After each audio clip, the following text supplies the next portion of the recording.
2008 Hyundai Santa Fe. This morning we're gonna proceed and replace the radiator.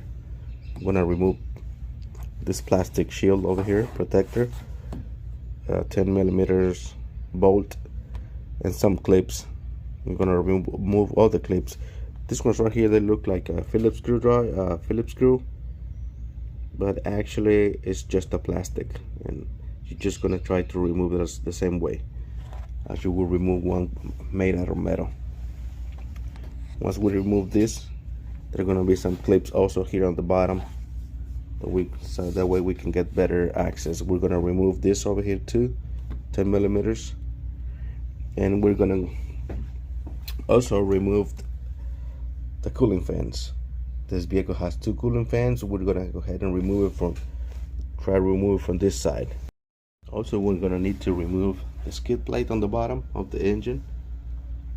It's held by 6 12 millimeter bolts.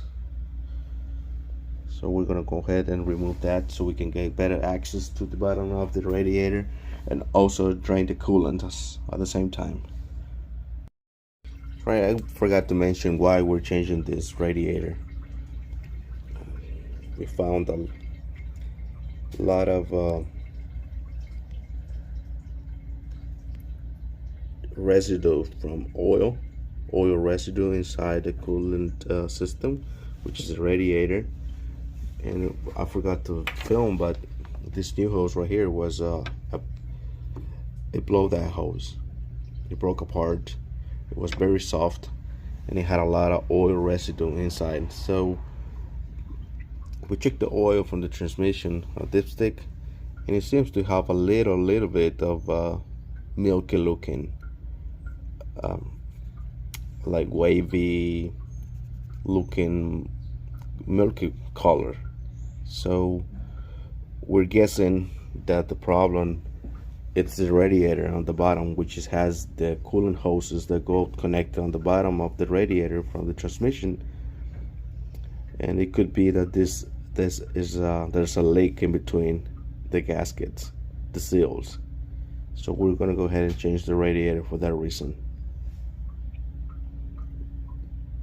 Before we proceed to remove the cooling fans, we're gonna proceed and remove the radiator holding brackets, which is one right there. This is the one that was right there. It has two bolts, two 10 millimeter bolts right here, and the other one right there. Also, there's another holding bracket for the AC condenser, and you're gonna take a bolt that's located right over there. I have already removed it. This is a 10 millimeter bolt. We're gonna do the same thing on this side. You're just gonna have to pull a little bit on the plastic bumper and remove that 10 millimeter bolts over there for the AC condenser, and you're gonna remove two bolts under that bracket, support bracket for the radiator. That way you can get more clearance when you're working on your coolant fan. Also remove your hose on the top of the radiator. This is the hose that I removed from there. It's a little hard to get to the clamp over here located on this side of the radiator, but with the straight pliers probably is the best option. Alright, to start removing the cooling fans, we're gonna remove this bolt, 10 millimeter bolts. 1, 2, 3, and 4 over here. I'm gonna remove it with the ratchet and extension. Number 10 millimeter bolts, and we're gonna remove also the wiring connectors for the cooling fans, the electrical connectors. And we're gonna see if we can get it out of there. I'm sure it's gonna be a little bit of fight, but we're gonna give it a try. An update on the process of removing the cooling fans. I had a hard time removing them due to the fact that this vehicle seems that it wasn't an accident, Like over there at the bottom, you can see the cradle. It's bent, and also these the condenser. The condenser is bent.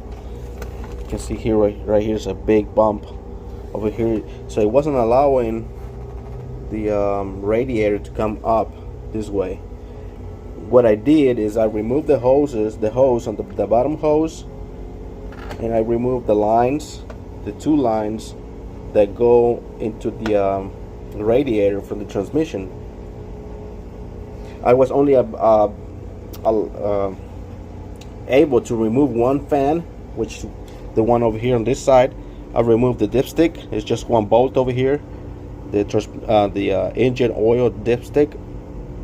I removed it out of the way, and I was able to get this fan out of the way from here.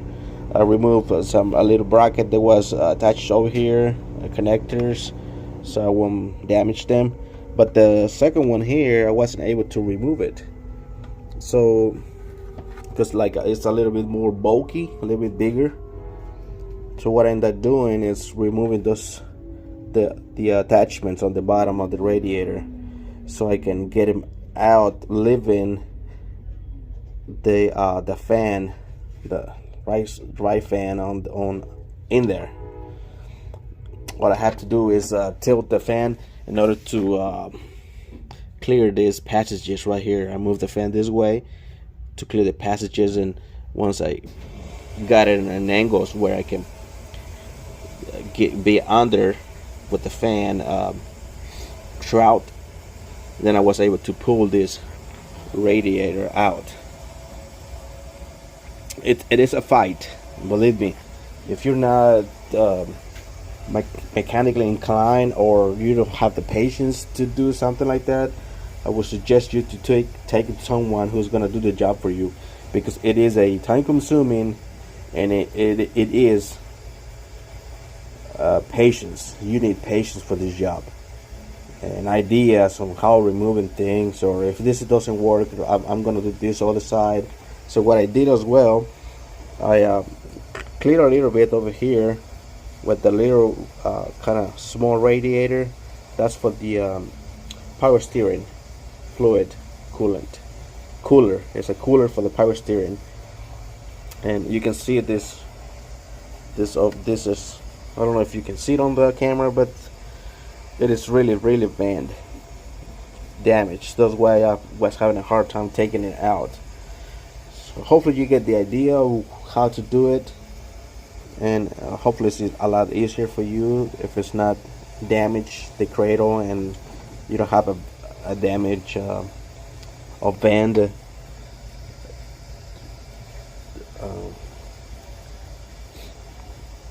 condenser, AC condenser.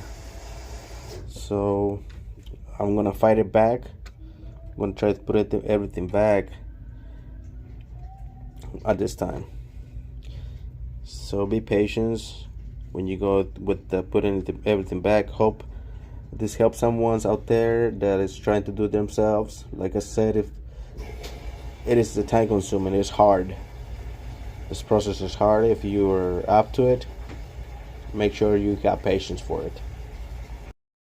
Alright, I have installed the radiator cooling fans.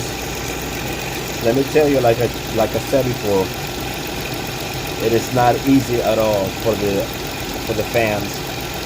What I did is I ended up placing that fan first, and then putting my radiator from this side down. While I put the cooling fan inside as well from this side. You put your cooling fan from this side, the one from the right, and then try to lower your radiator in place while working with the fan to put them in place.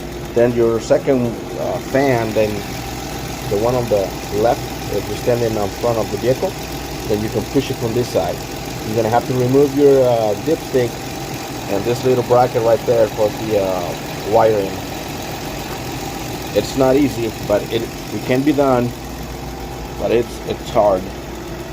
I've been working on vehicles, and this one is a little bit tricky to get it done. So if you're planning on doing it, plan at least, I'm gonna say 3 to 4 hours.